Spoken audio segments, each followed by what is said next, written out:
السلام عليكم حبايبي، يا رب تكونوا طيبين ومن ربنا قريبين. نبدأ بالصلاة على الحبيب. النهاردة هنعمل مع بعض مخلل اللفت بطريقة سهلة وبسيطة جدا، وما شاء الله اللفت مال السوق، والخضار جميل والحاجة جميلة قوي في السوق. اللهم بارك.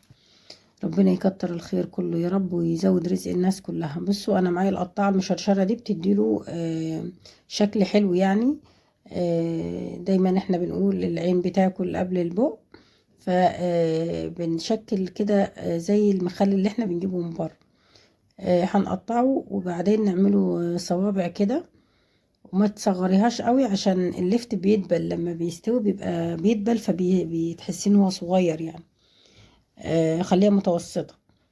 شايفين بالشكل اللي انتوا شايفينه ده؟ طبعا انا اللفت غسلاه كذا مرة ومنضفاه وشايلة العروش القدامية اللي بتبقى فيه كده، وزي ما انتوا شايفينه كده ما شاء الله زي الفل. ربنا يحسن ما بين ايدينا جميعا يا رب، اللهم امين، وحل زدنا جميعا. انا بشكركم جميعا، كل المشتركين جديد في قناتي وكل المتابعين للقناة، سواء من حبايبنا من بداية القناة معايا ولا اللي بادئين جديد، كلكم منورين ومشرفين. قطعت الكمية حبايبي كلها زي ما شايفين، وحطيت عليها حبة ملح حلوة كده وقلبتهم فيها وسبتهم. بصوا انا هسيبهم يباتوا، انا ما حطيتش اي ميه. شايفين الكمية قلت ازاي؟ انا خليتهم لتاني يوم. بصوا بصوا الميه اللي طالعه منه. الميه دي على فكرة في ريحة كده بتبقى لللفت، لما بتخليه يعمل رغوة بسرعة من فوق، لما بتخليه من غير ما تنقعيه، وبيبقى ريحته مش حلوة. بتعملي الخطوة دي ما شاء الله بتخليهولك حلو ومظبوط.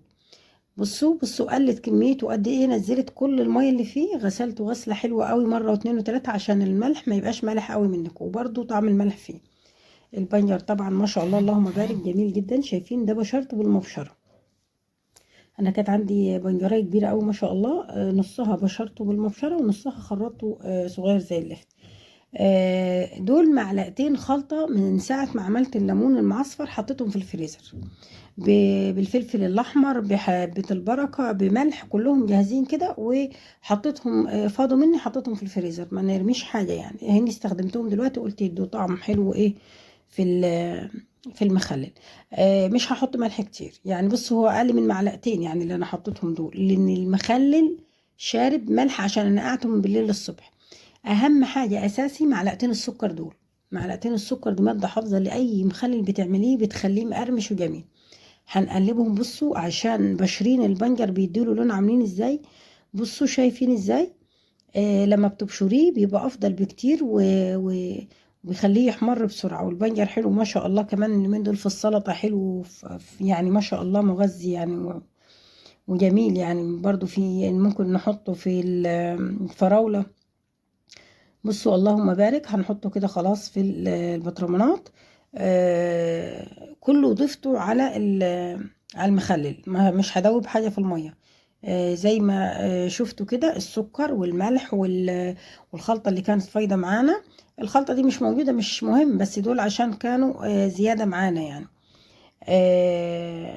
وحطيت كمان لو عندك قرن فلفل احمر او هريسة الفلفل حطيهم. انا عشان كانوا الحبة الموجودين معايا فيهم هريسة فلفل فخلاص يعني استكفيت بيهم. كده عبينا البطرمانين زي ما شايفين كده، ودي مية كنت غليها من الصبح وسبتها تبرد خالص. وهنحطهم على على المخلل زي ما شايفين كده على اللفت. اللفت ده ما بياخدش وقت، بصي 3 أو 4 ايام بالظبط تكليف بالشكل اللي انتوا شايفينه ده. انا ما دوبتش الميه دي، ما فيهاش اي حاجه، ما فيهاش ملح، ما فيهاش اي حاجه تاني. الملح اللي حطيته من بالليل وخلاه نزل الميه بيبقى عشان بايت فيه، فبيخلي اللفت شربان ملح. فما تكتريش ملح لما تيجي تخللي. زي ما شفت انا كده يعتبر حطيت معلقتين كبار بس. وكده خلاص خلصنا وصفتنا. اساسي بقى بنحط على وشها كده ايه؟ معلقه خل بعد ما نحط الليمونه ومعلقه زيت بالشكل اللي انتوا شايفينه ده، عشان ما يعملش اي رغوة، ما يعملش اي ريمة ولا اي حاجة. وكمان المخلل لما بنفتحه بلاش ناخد بايدينا، ناخد بمعلقة، ناخد بأي حاجة، ما ناخدش بإيدينا عشان المخلل ما يبوظش يعني. خلاص احنا كده حطينا رشة معلقة خل، معلقة زيت، وحطيت الليمونة دي كده عليه، وحطيت كيس عادي تلاجة. وخلاص كده قفلتهم، وما شاء الله اللهم بارك، الشكل جميل، وطريقتهم بسيطة وسريعة وما خدش وقت، وزي ما شفتوا كله قلبناه في بعض وكده، وحطيناه في البطرمانات على طول.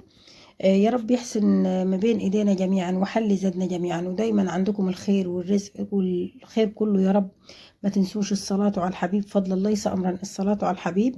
ما تنسوش لو وصلتوا هنا اللايك، بعد اذنكم اللايك، فضل الله ليس امرا، حطوا اللايك عشان يوصل لكم كل جديد. شكرا ليكم حبايبي ولمتابعتكم، وما تنسوش تدعوا ربنا يشفي مرضانا ويرحم موتانا ويصلح احوالنا جميعا يا رب العالمين. بصوا انا كده خليته 3 ايام، 3 ايام كده بالظبط، وفتحت عليه. بصوا يعني عايزه اقول لكم جميل، وريحته حلوه، وما شاء الله اللهم بارك. شايفين عامل ازاي؟ طبعا هنجيب كده بمعلقه او اي حاجه عندك كده، مسكت المطبخ او اي حاجه كده بتستخدميها، او لو هتدلقي مره واحده يعني في طبق واسع براحتك.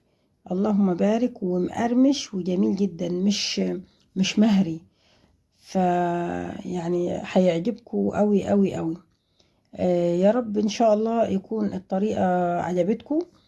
طريقة سهلة، وبإذن الله كل سنة وانتم طيبين. نبدأ بعد كده هنعمل بقى تخزين